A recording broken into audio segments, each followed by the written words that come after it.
กินข้าวแซ่บบ่พักผ่อนเพียงพอหรืองานหนักเกินวอนอ้ายอย่าทำงานพานให้มาเติมเพื่อเติมกำลังโอ้ภาษาอังกฤษบ่เป็นเด้ออย่าพิมพ์ภาษาอังกฤษมาคือว่าได้เนาะผัดสิได้ผู้บ่าวอันว่าพ่อปู่ผัดอยู่อเมริกาคันเว้าใช้ภาษาอังกฤษให้ลูกไผ่ฟังลูกไผ่ก็บ่รู้เรื่องคือกันนี่ก็อ้ายบุญขอเว้าน้ำนี่อันอย่าลืมเด้อทักทายกันเด้อทุกคนเขามาแล้วก็จับไม้จับมือกันเนาะผู้เบาพ่อปู่พอดีไปเลยไอ้นั่นสงสัยไปแล้วบอกไอ้กิษดาเด้ไปแล้วบอกไอ้กิษดาโบลือบายบายเห็นบอกอันเพิ่นเขียนหันตัวบอไม่เอกนี่บอหรือว่าบายบายเห็นบอกหรือว่าแนวใดเจ้าชื่ออีหยังอ่องทองวิไลเด้อเป็นภาษาภาษาลาวเนาะ Hello thank you ขอบคุณมากๆค่ะขอบคุณ FC นะคะใครอยากให้กำลังใจอย่าลืมยูนเหรียญให้น้องอ่องเด้อยูนเหรียญให้กันแน่เนาะเจ้าสิกินส้มตำแล้วเด้อว่าซั่น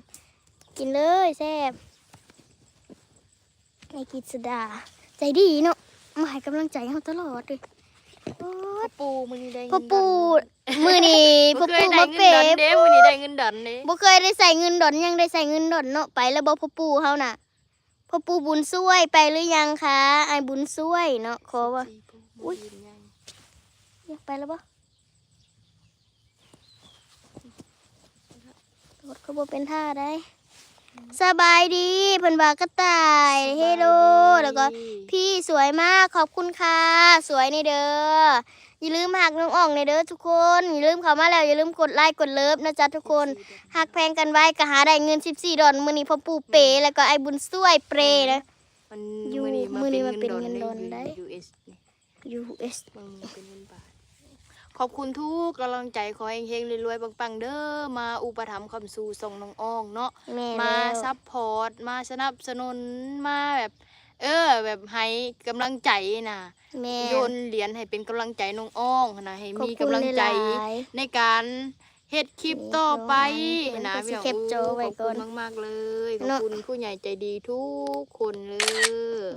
ขอให้เฮงๆปังๆรวยๆเด้อจ้าให้น้องอ่องซ้ำนี่ขอให้ถือหวยได้หลายกว่าหันนะว่าแม่นเลยเท่าพันเท่าพุ่นแหละเนาะอันคนให้ด้วยใจพวกเฮากะอ่านไทยอด้วยใจนะออกอยู่เนาะอ่านไทยออกเด้ออันแบบคนให้ผู้ให้กะให้ด้วยใจผู้เฮากะดีใจแฮงพี่น้องที่ได้เพราะว่าหาสิคนใจดีแบบนี้สิเอาเงินเอาคำให้เฮานี่กะบ่มีเนาะซึ่งที่เฮาก็เคยผ่านมานะนอกจากคนที่ใจดีอีหลีแล้วก็แบบอยากให้อยากช่วยเหลือเฮาเพิ่นนะเพิ่นจังให้ในกราบขอบบุญขอบคุณหลายๆเด้อที่ซัพพอร์ตเนาะขอให้ซัพพอร์ตแล้วก็ฮักแพงพวกน้องอ่องไปดนๆในเด้อจ้า FC ได้ซัพพอร์ตแบบนี้ตลอดไปในเด้อแม่นอยากให้มาได้นำใจเนาะอยากให้ของขวัญบ่น้องอ่องแบบสินะก็ให้ได้เด้อบ่เป็นหยังเนาะแล้วก็เพิ่นก็บอกว่าสู้ๆเด้อเป็นกำลังใจให้คือคิดม่วนๆมาเบิ่งดูคลิปน้องเบิ้งว่าสันเนาะแมนขอบใจหลายๆเด้อเฮาไม่รู้เรื่องอะไรทั้งนั้นสื่อเพิ่นเนาะเพิ่นบอกว่าไล่ทุกวันเลยเหรอคะไม่ค่ะวันใดมีเวลาก็มามื้อใดบ่มีเวลาก็บ่มาเด้อเขียนลาวได้บ่ได้ลาวก็ได้ไปแล้วสวยเกินครับไปแล้วบ่อันพ่อปู่ไปนี่มาเอานะป่ะ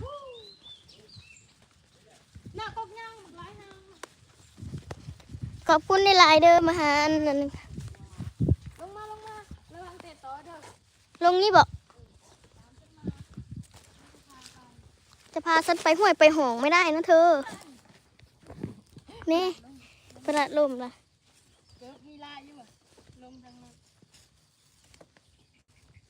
ได้อยู่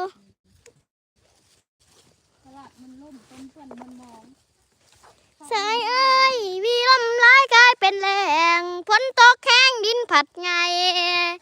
นอสายนอ